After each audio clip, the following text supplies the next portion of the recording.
笑顔が最高の薬。パーキンソン病患者さんのチャレンジを手助けするスタンドアップ 4PD チャンネルです。こんにちは。私は神経筋認定理学療法士かつケアマネージャーでもあるいでちゃんです。このチャンネルでは主にパーキンソン病に効果のある運動や日常生活の過ごし方、パーキンソン病に関わる知識なども分かりやすくお届けしていきます。現状の運動機能の維持のためにも動画を患者さん同士で共有したり、一緒に運動をしてご自分のために長く続けていっていただきたいと思います。継続的に動画を見て運動をしたいなと思ってくださった方は、ぜひチャンネル登録、グッドボタンよろしくお願いします。そして公式 LINE ではどの運動をどれくらいやっていくべきかをリマインド的にお伝えしますので、このチャンネルの概要欄にある公式 LINE リンクから登録をお願いします。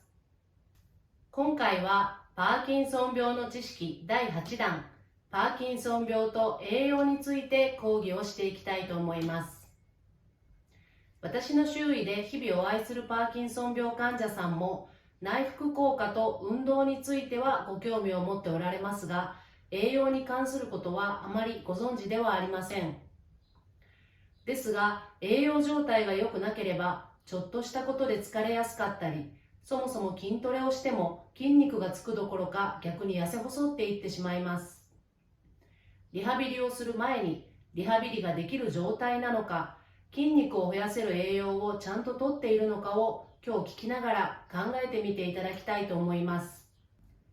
私は栄養の専門家ではないので、実際に栄養相談となれば、お近くの保健所等で相談窓口があるかと思いますので、悩んでいらっしゃる方は相談に行ってみていただければと思います。それでは始めていきましょ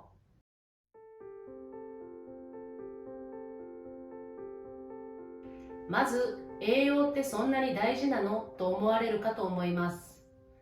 パーキンソン病の治療は内服とリハビリが二大柱だと言われていると思いますが、この内服とリハビリが効果を発揮するのは、その根底にある人間としての基本の部分である睡眠、栄養、排泄、清潔などの基本的な土台が整っていて、初めて内服とリハビリの効果を得られると考えてください。ですが、パーキンソン病の場合、自律神経障害がありますので、この基本の部分が崩れやすく、せっかくいい先生に内服を調整してもらったり、リハビリを教えてもらったとしても、効果が得られないという状況が起こってしまう可能性があります。これは栄養のあるなしで積極的なリハビリをした場合どうなるかという簡単な図ですが、まず栄養状態が良好、または適切な栄養管理がなされている場合、積極的なリハビリを行うとエネルギーが充足しているため、食べたタンパク質が筋肉合成に使われ、筋肉量が問題なく増加します。一方で低栄養状態や不適切な栄養管理がなされている場合、積極的なリハビリを行ってもエネルギーが不足しているために、自分の体についている筋肉のタンパク質を分解して使ってしまうため、せっかくリハビリをしてもむしろ痩せ細ってしまう、筋肉が減ってしまうという現象が起こってしまいます。心当たりがある方が多いのではないかと思います。積極的なリハビリをしているのに疲れやすい、オフが長くて動けなくなってしまう、こんなに動いているのになんでだろう、リハビリが足りないのかなという思考になってしまっている方は危険です。では、そもそも一般的にパーキンソン病の方の栄養状態はどうなのかということですが、パーキンソン病は体重減少、疲労感、活動度の減少、歩行速度の低下が起こりやすく、フレイルやサルコペニアと親和性が高いとされています。フレイルの有病率は29から 67%、体重低下は52から 65%、サルコペニアは17から 50% と報告されています。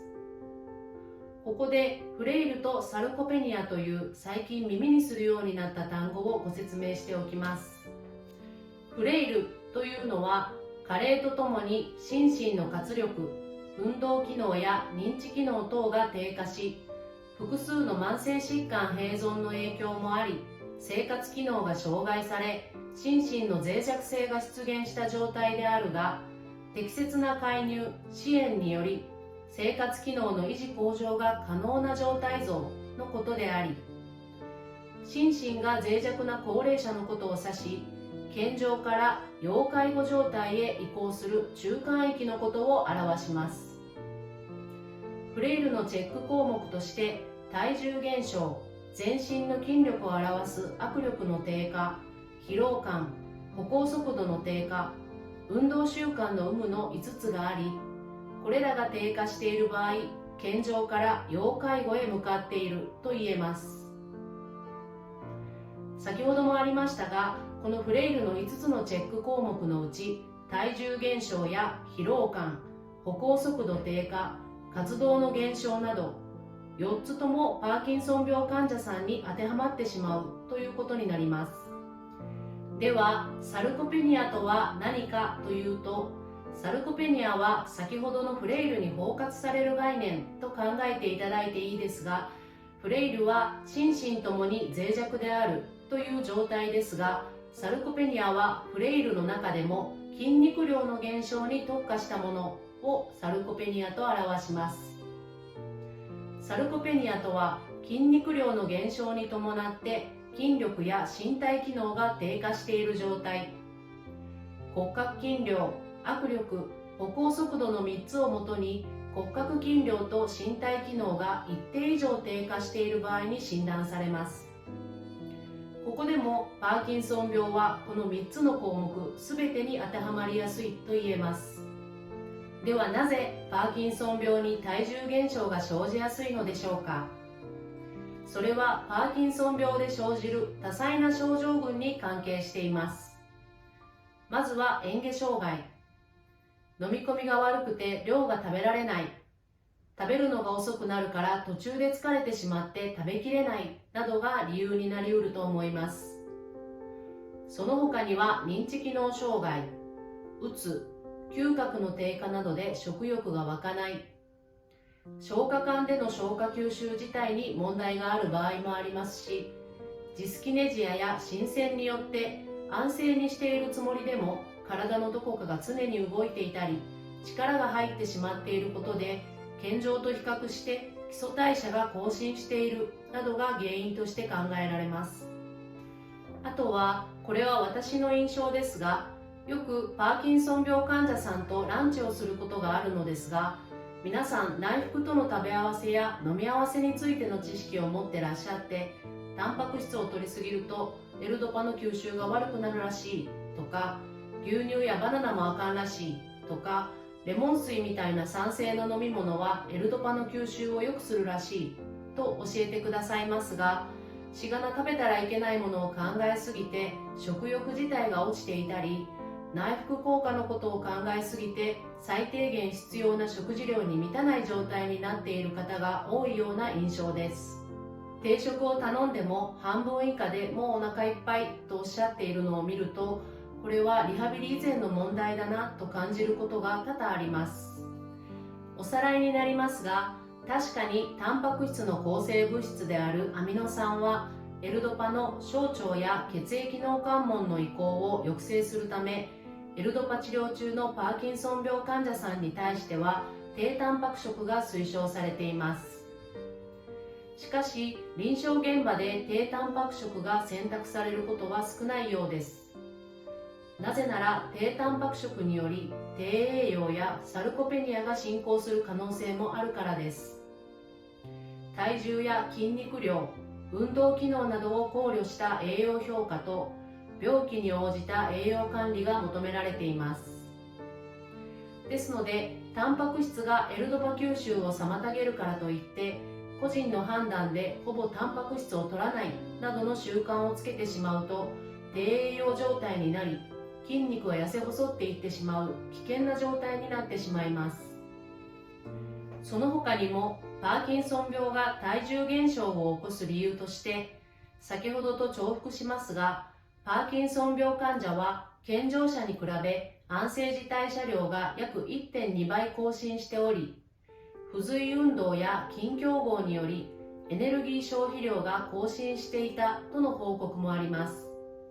ですので、パーキンソン病患者さんの必要エネルギーの推定には、基礎代謝量に PD 係数として筋強合、不随運動の程度に応じて 1.1 から 1.3 の係数を乗じる算出方法が提案されています。よって、パーキンソン病の必要エネルギーの算出の仕方は、身長、体重、年齢から導き出される基礎代謝量に PD 係数として 1.1 から 1.3 倍しなければいけません。ちなみにこの活動係数というのは、普段どれくらい運動をしているかを数値で表したもの。ストレス係数とは、オペ後や体のどこかで炎症が起きているなどを数値化したもので、ここでは割愛します。ここから言えるのは、パーキンソン病の方は健常の高齢者よりも 1.1 から 1.3 倍のエネルギーを必要としているということです。ですが、先ほども言った通り、健常よりも多く栄養を取らないといけないのに、軒並み健常の方と同じ量も食べられない方が多いです。そうは言うけど、実際に食欲がないし、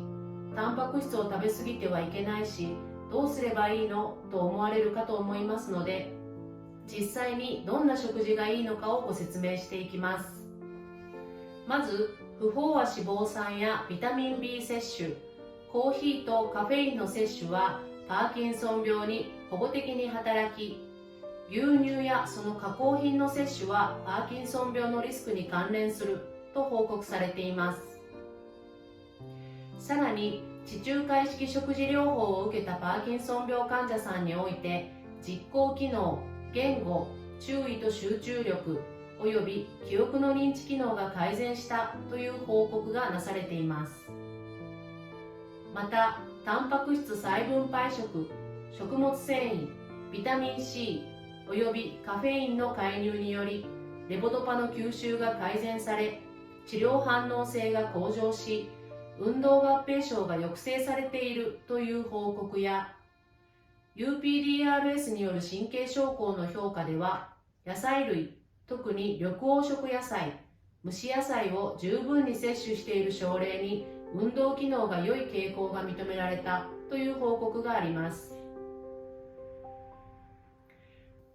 また、肉類、特にヒレカツを積極的に摂取している症例には、運動機能障害が軽度から中等度で安定している傾向があったと言われています。まとめると、地中海式食事療法は認知機能によく、食べるタイミングを気をつけながらタンパク質を摂り、野菜などもしっかり摂ることで L ドパ吸収が改善され、運動合併症が抑制されたり、運動機能障害が軽度から中等度で安定しやすいというかなりいい結果が出ているということです。総じて栄養評価や食事療法はパーキンソン病の発症を抑制し、進行を防止、さらにレボドパの有効性を最適化し、副作用を制御する可能性が示されています。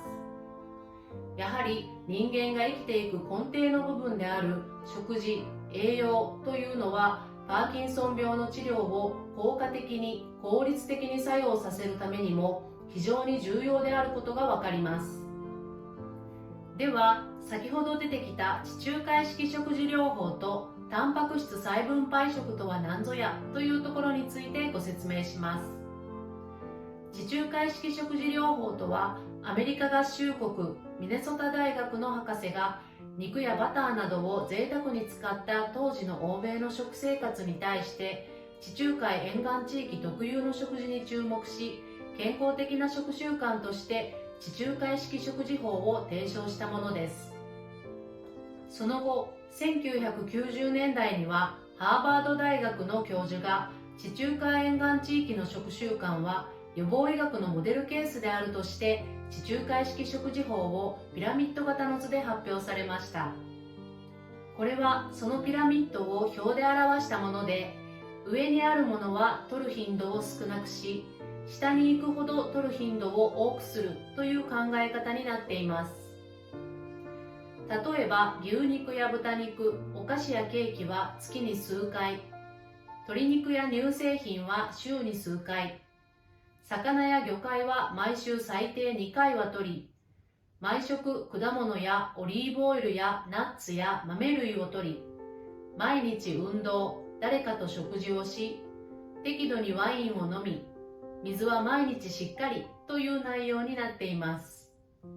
地中海式ですので、イタリアやギリシャやスペインなど地中海沿岸諸国の毎日の食事ですので、オリーブオイルなどは少し日本の食事とは違って食べ慣れないかと思いますが、取り入れられる部分はあるかと思います。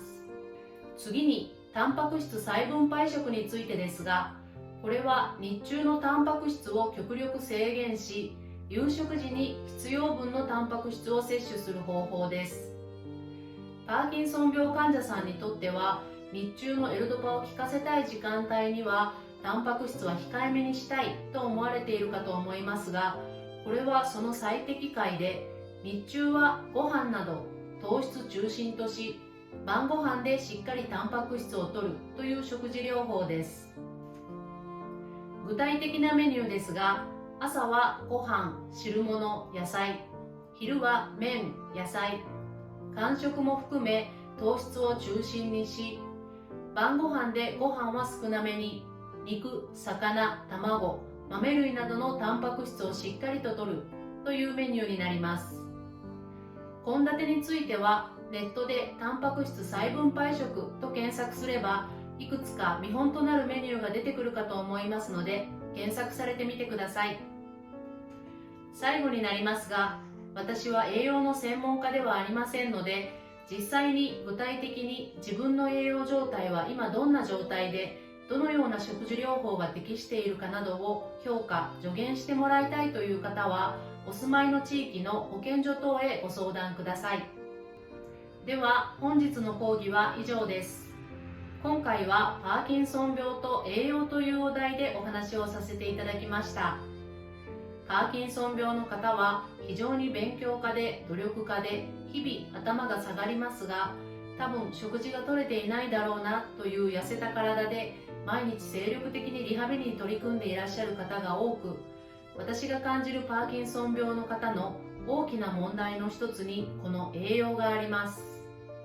お薬や睡眠、便秘など気になることがいっぱいあるかと思いますが、何を始めるにもまずは人間の根底の部分である栄養をしっかりとって活動をしていくということを頭に叩き込んでいただけたらなと思います。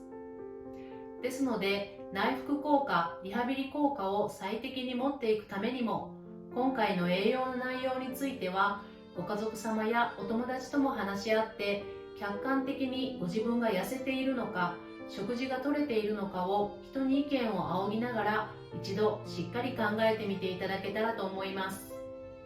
なるべく美味しいもの、旬のものを人と一緒に楽しくたくさん召し上がっていただいて、日々晴れ晴れとした気持ちで過ごしていただけたらと思います。それではまた次回お会いしましょう。